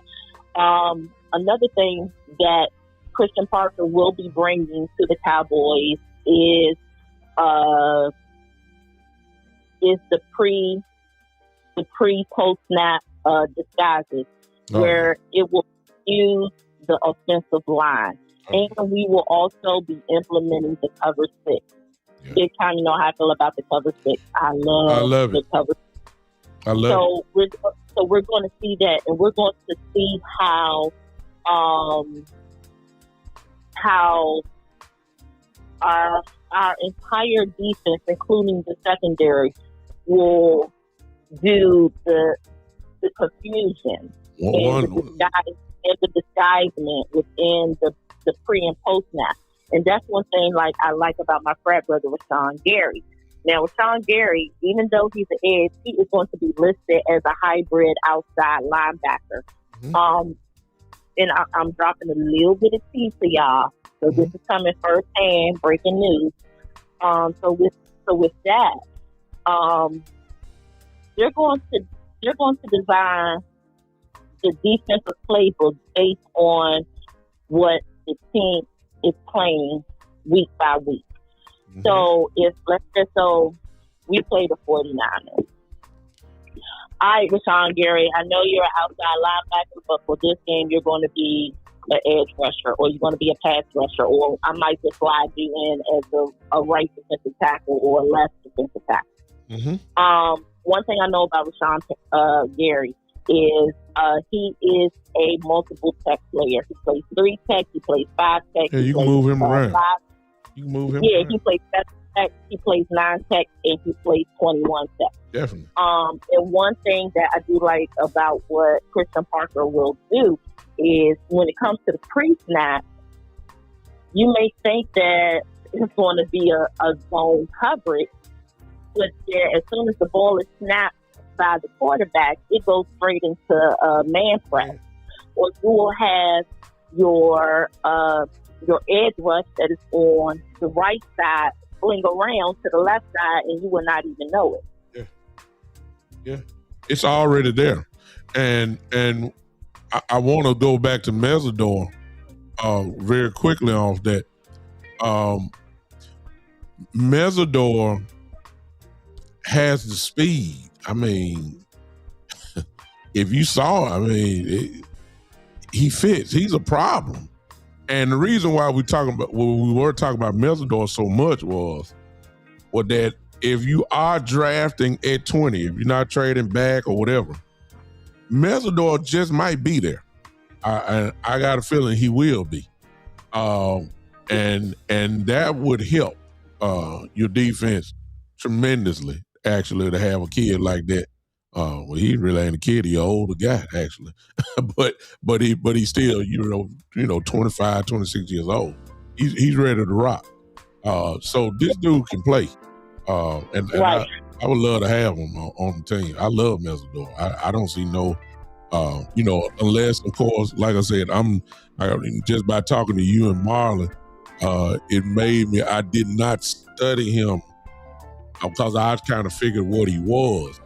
But I do know that Miami last year had multiple defenses, and the 3-4 was a part of that multiple defense. So he obviously lined up in a 3-4 principle, and it'd just be interesting to see, to pull it up and just to see how he responded in those times. That's the part I don't quite know, but I'm going to get on that and look at it now. Kels, I'm tired. Go ahead, baby. And if anybody that, like, I love the draft process, and I definitely love the combine. But I was fortunate to have met and to have close relationships with Gil Brandt. If anybody know who Gil Brandt is, he was a part of the whole 1960s expansion. I met him the year that he was enshrined into the Hall of Fame. He is the founder and architect of what we know today as the NFL Combine. And he was unapologetically going into HBCUs to draft players and everything. And when I met him and I was telling him a little bit about, how much I love the combine and draft thing, I have formed a relationship with him if I had certain questions. So when I do like my draft board and everything, I definitely look for the things that he will look for. And the Cowboy still does this to this day. So when you start to look at a lot of the drafts, this is one thing I want everyone to look at. This year is very heavily saturated with defensive players. If you see a lot of trades and everything that's going on for next year's draft, which will be in my hometown, because everybody and their mama is coming out the 2027 draft. Yeah. So this year is very heavily saturated with defense, with everything defense compared to last year. It was everything offense. So what you want to happen with this year is, especially during these pro days, you want the offensive line to do so well that they will fall off the board, and that will leave us, when it's time for us to draft, we have a lot of options when it comes to defense. Yeah. The bad part about that is you will have so many options, you don't know which department of defense you want to go into. So let's just say if David Bailey is there, do you want to go David Bailey? Do you want to go Mansour Delane? Oh, if Sonny Styles is there, do you want to go Sonny Styles? So that's one of the things. That's a good problem. That's a good problem to have. Yeah. It really is. It's really a good problem to have, and that's where I think the genius, and I did say genius, of Christian Parker will come into play. Because I got a feeling he knows exactly what he needs at that particular pick, especially if we are talking about 12. He knows that exactly what's I almost want to say what's most valued, at least at that part. He knows what he needs, and he knows what he can get later on in the draft. So I think that's where the genius of Parker will come into play. Right, and honestly, I want us to will and deal that 20th. I would rather for us to get in bed and dance with either Chicago, San Francisco, not so much Denver. Yeah, no. Who's 31? The Patriots, or even the Seahawks, because those four definitely have dire needs. Yeah. I will trade my 20th. I would trade my 20th. I would take whatever pick they're in the first round, but I would have to tell you that you will have to give me one of your second round picks. Yeah. Because those four teams definitely have multiples in the second round. Even though it's good that we have 3 picks in the top 100, I would like to have 4. Yes, I am greedy. It's possible though, because you just don't know what's going to happen. I'm serious. You just don't know. You just don't know what happened. And I think that what you brought out is super important. I think what the gentleman from New York, what he brought out, he just gave a total different perspective, because he came from the perspective of that the Cowboys are not doing enough. And so since you're not doing enough, there are ways that he feels that it can happen. As far as what Marlon was talking about, and we were talking about Mesidor, this is where the perspective of being sure about your pick, I mean, as solid as it can be, you really want to make sure that if you're drafting whoever you're drafting, that they can get the job done for whatever part of the scheme that they will be needed in. I think that's what, and everybody is 1,000,000% correct. It's just that I think all 3 perspectives are in the head and in the DNA of Christian Parker. And I just think we just need to just kind of chill out. Just watch him, see what he gonna do. Kels, I've been on for 2 hours. I am tired. I'm done. I love you. Well, I just got a text message a few minutes ago. So the Cowboys currently have 2,331 draft points. Oh, that's good. Throughout the 8 picks. Oh, that's good. That's major league stuff. And let me ask you this, since I got you on. You gonna pay Aubrey? Honestly, nobody is basically biting. I think we are going to keep him.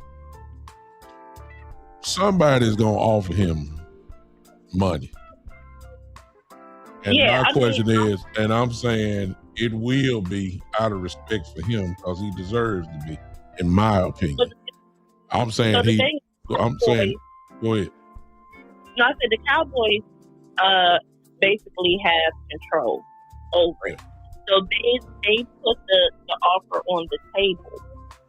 And then he could take that offer and shop it around, but he has to bring it back to the Cowboys. And then it will be up to the Cowboys whether to match or to say, no, we cannot do this. But what I think that they did, I don't want to say a lowball offer, but they did kind of give like a lower offer to see if the teams can match that. But nobody, and I'm going to just want the mail, nobody is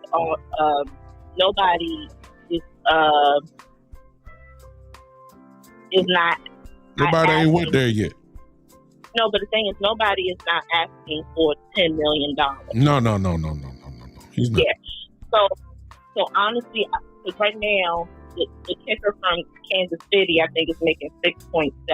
Yeah. So it's going to be between. Honestly, I think it's going to be between 7 and 8. $7 to $8.5 million that they want to offer Aubrey, and that's going to be like a 3 or 4 year deal, which I think is not bad. But he's going. He a lot of your cap. I think that is, and you don't have to agree, but I think is the responsibility, and I said the key word responsibility of Aubrey to reset the kicker market, because somebody's gonna come behind him, and because these guys want the money like they got, and he is the best kicker in the league, in my opinion, and he should be paid as that. So, but my thing is, he should be paid that. But the attraction for a second round pick for not paying him has got to be tempting. That's what I'm saying. But the only thing is the reason, the only way that the second round tender work is if he goes to another team. If the Cowboys cannot match it, and he goes to the team that does match it, you get a second round. You get a second round for that tenure. But no other team is willing to pay their price. Oh, of course. For a kicker. So the thing is, he wants to stay in Dallas. He has roots, and he's creating his family in Dallas. Yeah. But I think what it is I think our front office is trying to see what other teams is going to offer, and then when he brings that offer back to the front office, and then the Cowboys is going to put out there what they really want to give him, which is probably around $7 to $8.5 million. Yeah, which is fine for a kicker. Yeah. Nobody. I'm surprised Bone Fossil, who got him, is not into Tennessee. But I think honestly, and we can leave on this. I think because he put his foot in the gutter, because last year it was an interview, and Brandon Aubrey probably did not know a lot of things about it, but he was in conversation and on the phone with Bone Fossil. And Bone Fossil should know better because he's been in the league for years now. When you're on the phone with a player and coach, and it's during off season where you cannot have no type of contact with a player in that way. Brandon Aubrey said in a meeting that when they were on the phone, Bone Fossil said that he was going to get him and bring him to Tennessee. Tennessee, yeah. Right. But during this whole time, it was under it will be considered legal. Tampering. Illegal tampering. Mm-hmm. Yep. So when that came out, I was like, yeah, that wasn't a good move. Bone Fossil should have known better. That's illegal tampering, because if anything, that would have put Tennessee Titans in jeopardy, because you could have lost all your draft picks from 2025 because of it, and the whole entire organization could have been fined for it. Yeah. Wow. And I heard about that as well, and that's crazy.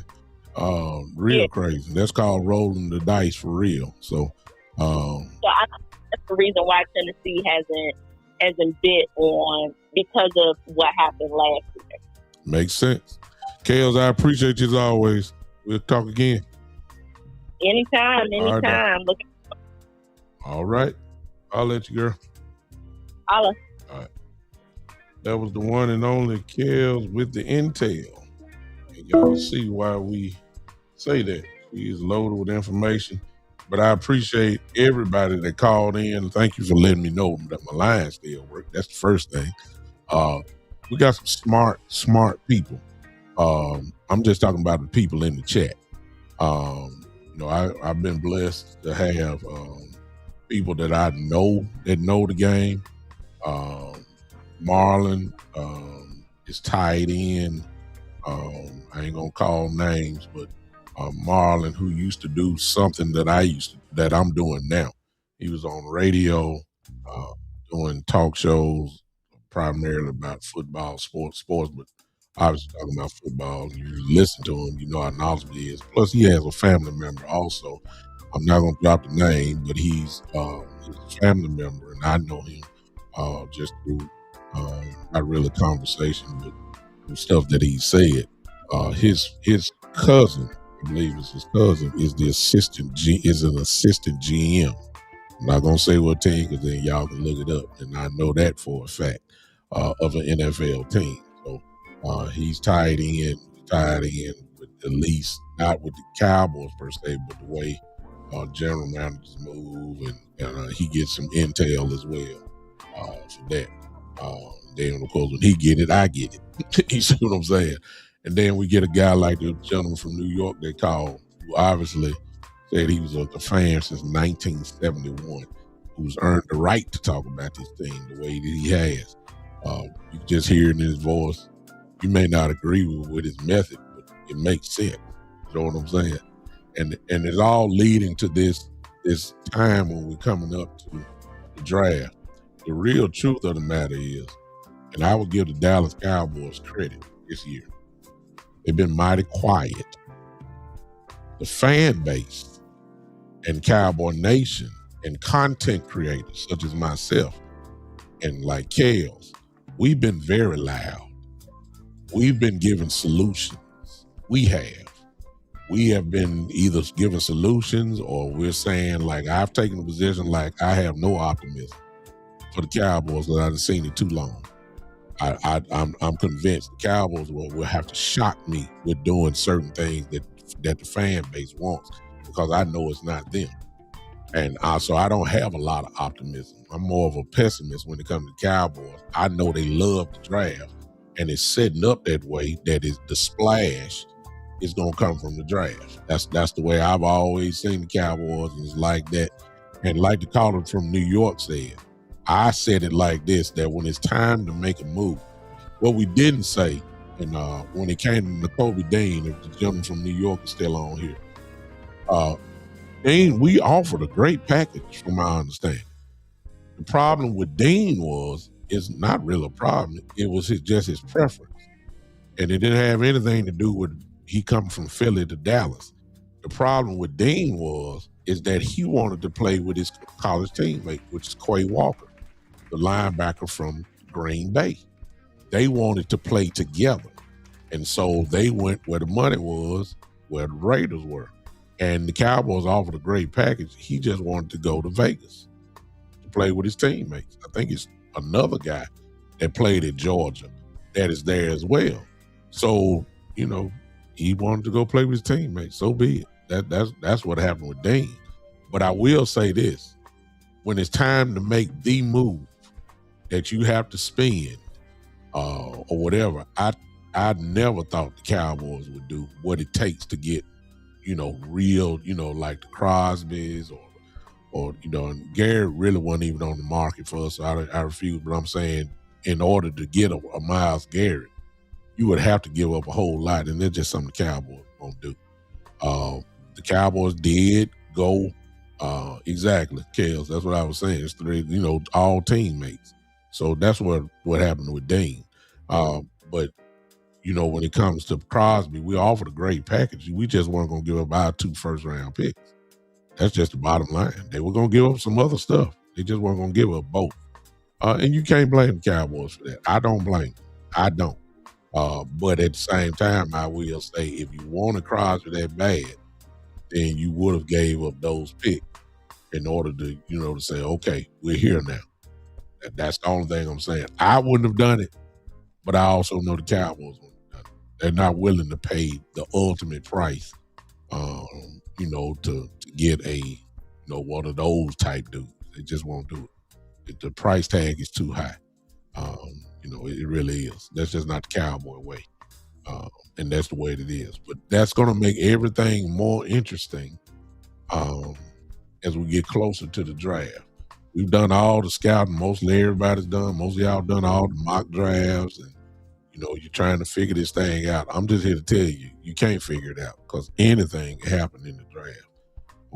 It's a lot of things that are being said. I'm interested in Ty Simpson, the quarterback, because certainly everybody's trying to associate him with Pittsburgh. But Pittsburgh is drafting there, a little bit lower. But somebody else might like Ty Simpson. I'm just saying. Quarterbacks go kind of crazy, and you just never know. Pittsburgh may try to jump in front of somebody and knock somebody down, and who knows? You just don't know how this thing gonna go. Everybody's, I'm hearing complaints about Sonny Styles now. Ain't that crazy? I'm hearing complaints about him. I am, more positive, obviously, but I'm hearing the negative stuff come out now. I've heard negative things about Bane.